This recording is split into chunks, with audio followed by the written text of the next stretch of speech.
ایک مخصوص ذہنیت کو سامنے رکھ کر سوال کیا گیا ہے۔ روایت جو آئی ہے وہ یہ ہے کہ امامنا مہدی موعود علیہ السلام نے اللہ تعالیٰ کے حکم سے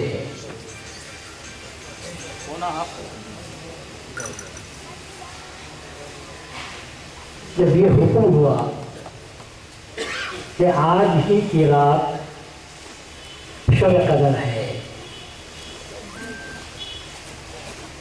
چونکہ تعین کے ساتھ یعنی مقرر کرتے ہوئے، فکس کرتے ہوئے آج ہی کی رات کو فکس ہم نے کر دیا ہے، آج ہی کی رات شب قدر ہے، تو 2 رکعت نماز پڑھو۔ مہدی موعود علیہ السلام نے، میری باتوں کو غور سے سنو، سوال کہ میں ٹکڑے ٹکڑے کر کر آپ کو جواب دے رہا ہوں۔ یہ حکم خدا ہوا تو مہدی موعود علیہ السلام نے 2 رکعت جو اس وقت حاضر تھے ان کو لے کر نماز پڑھی۔ نماز پڑھنے کا باعث، سبب، ریزن اللہ تعالیٰ کا حکم۔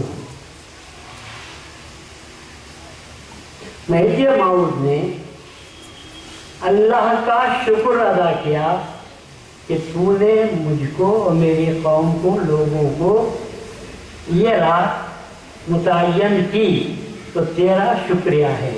تو معنی کیا ہوئے اس کے؟ نماز تو حکم خدا سے پڑھی تو کیا ہوئی؟ وہ فرض ہوئی۔ سمجھ گیا؟ اللہ کے حکم سے جو چیز کام کیا جاتا ہے وہ چیز کیا ہوتی ہے؟ فرض ہے۔ یہ مہدی موعود علیہ السلام کے اخلاق کہ آپ نے فرمایا باری تعالیٰ تیرا شکر کیسے ادا کروں کہ تو نے آج کی رات ہی شب قدر ہے مجھے معلوم کی۔ تو یہ مہدی موعود نے اللہ تعالیٰ کا شکر ادا کیا۔ پر شکر ادا کیا کس کام کا؟ اللہ نے کہا آج کی رات ہے تو 2 رکعت نماز پڑھ، تو وہ فرض نماز اللہ کا حکم ہے۔ اور یہ مہدی موعود کے اخلاق ہے کہ آپ نے بطور شکریہ کے نماز ادا کرے ہیں۔ تو ہم کو جو نماز پڑھنی چاہیے کس نیت سے پڑھنی چاہیے؟ فرض کی نیت سے پڑھنی چاہیے، شکریہ کی نیت سے نہیں پڑھنا چاہیے۔ اللہ تبارک و تعالیٰ کا احسان ہوا، لوگ ڈھونڈ رہے تھے ساری دنیا اس وقت تک جب تک کہ مہدی موعود علیہ السلام نے نماز نہیں پڑھی، اس وقت تک لوگ ڈھونڈ رہے تھے اور اپنے اپنے طور پر اجتہاد کرتے ہوئے، اپنے اپنے طور پر سوچتے ہوئے، اپنے اپنے طور پر دلائل کو جمع کرتے ہوئے انہوں نے ایک تاریخ مقرر کر لی تھی۔ شیعہ لوگوں کے پاس 21 تاریخ ہے، دوسرے علماء کے پاس، امام شافعی کے پاس 25 ہے، دوسرے علماء کے پاس 23 ہے، اور بعض لوگ بلکہ اکثریت کے پاس 27 ہے۔ تو چونکہ رسول اللہ صلی اللہ علیہ وسلم نے ان چاروں دنوں میں 21، 23، 25، 27 یہ 4 راتوں میں بھی نماز پڑھی تھی، اس وجہ سے لوگوں میں گمان پیدا ہوا، لوگ سوچنے لگے تھے ہر ایک نے پکڑ لیا۔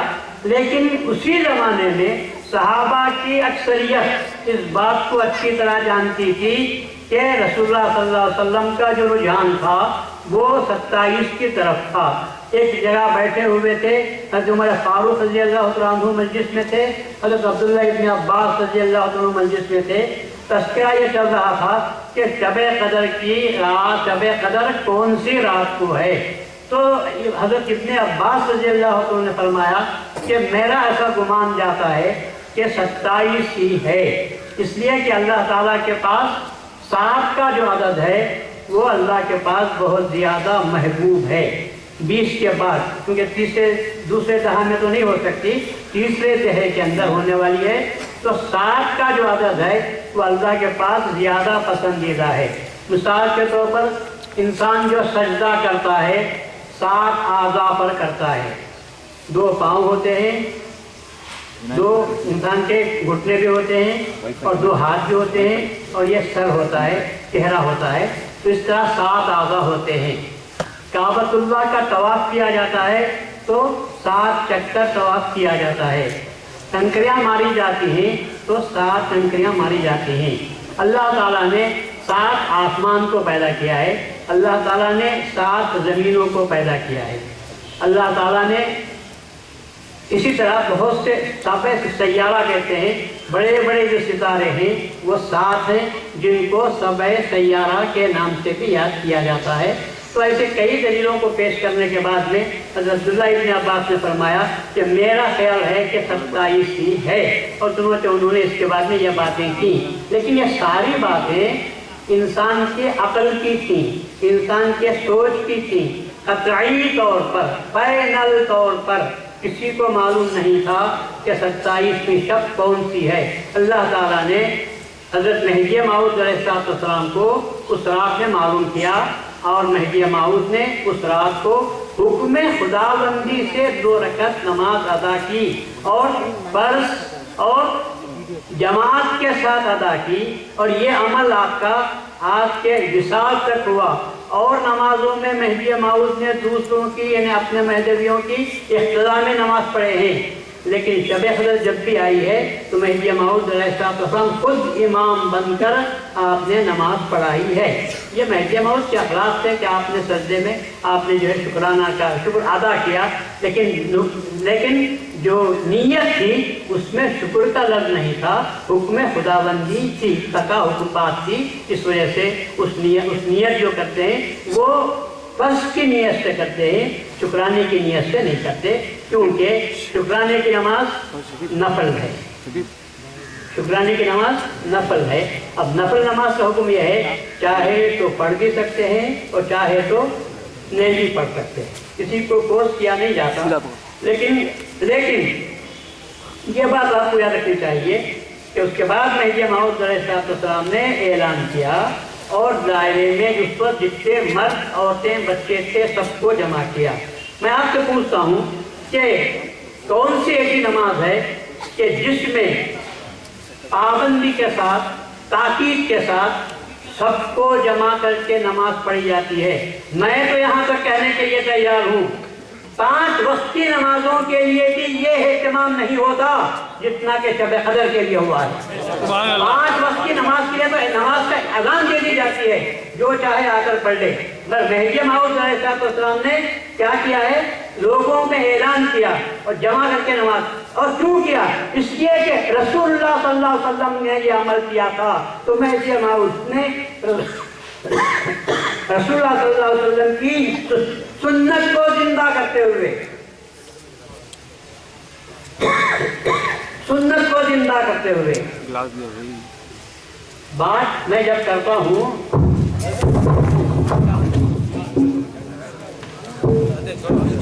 جمع نہیں کیا، 25 کو نماز پڑھی، جمع نہیں کیا، جب 27 کو نماز پڑھی تو حدیث کے الفاظ ہیں کہ آپ نے اہل و عیال کو بھی، مردوں عورتوں کو بھی جمع فرمایا۔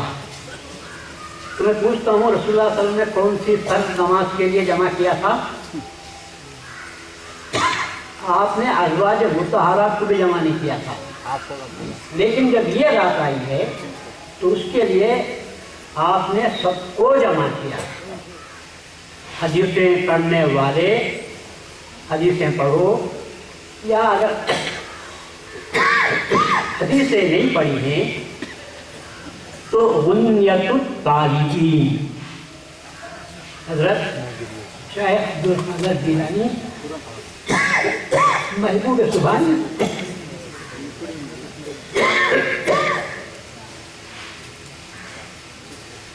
نے جو کتاب لکھی ہے، آپ کم از کم اس کتاب کا مطالعہ کیجیے تو آپ کو معلوم ہوگا کہ رسول اللہ صلی اللہ علیہ وسلم نے سب کو جمع کیا ہے۔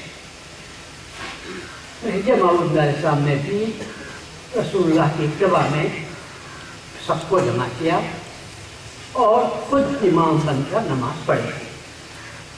اگر نفل نماز ہوتی تو رسول اللہ صلی اللہ علیہ وسلم کبھی نہ لوگوں کو جمع کرتے نہ اہل و عیال کو۔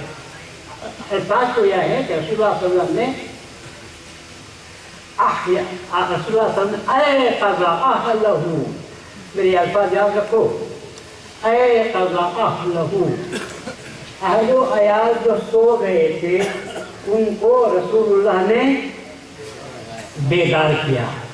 اے قضا کے معنی آتے ہیں سونے والے کو جگانے کے، اے قضا اہلہ۔ تو اس سے معلوم ہوتا ہے اہمیت کے پیش نظر رسول اللہ صلی اللہ علیہ وسلم نے سونے والوں کو بھی اٹھایا اور دوسرے لوگوں کو جمع کیا اور آپ نے نماز پڑھی۔ تو اب وہ رسول اللہ صلی اللہ علیہ وسلم نے کیا ہوگا تو اپنے طور پر کیا یا اللہ کے حکم پر کیا؟ رسول سے محبت کرنے والوں کے ایمان کا تقاضا ہے۔ کچھ لوگ یہ کہتے ہیں کہ رسول اللہ نے کیا ہوگا اپنے طور پر میں ماننے کے لیے تیار نہیں، رسول اللہ نے جو کام کیا ہے اور یہ کام کیا ہے میرا ایمان یہ گواہی دیتا ہے یہ کام اللہ تبارک و تعالیٰ کے حکم کے اشارے کے بغیر آپ نے وہ کام نہیں کیا۔ اسی طرح مہدی موعود علیہ السلام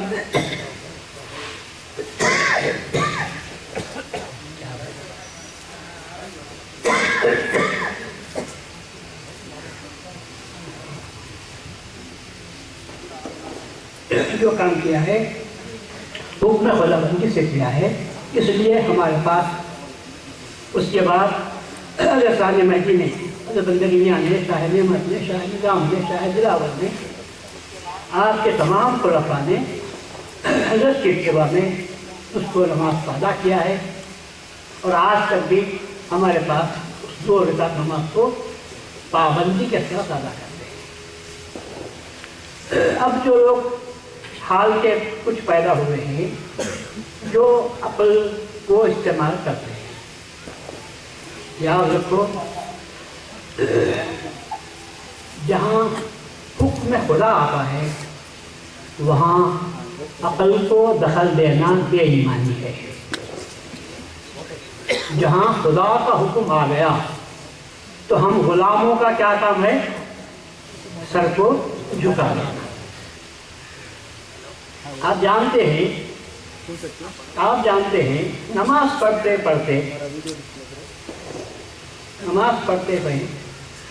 کسی نماز میں ایسا نہیں ہوا کہ مغرب کی بھی 3 رکعت پڑھتے ہیں، تیسری رکعت میں اللہ اکبر کہتے ہی رکوع میں چلے جاتے ہیں۔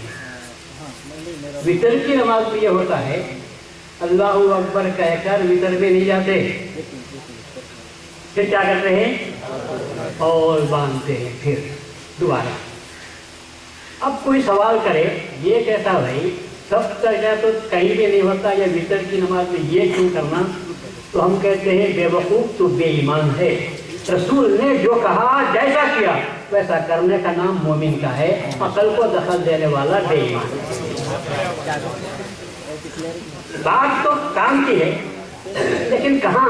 تمہاری عقل کو چولہے میں لگاؤ، وہ آگ جو بھڑکتی ہے وہ کتنے کی آگ ہے۔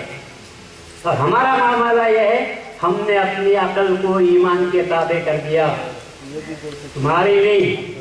اللہ تعالیٰ نے رسول اللہ صلی اللہ علیہ وسلم کو پیغمبر کب بنایا معلوم؟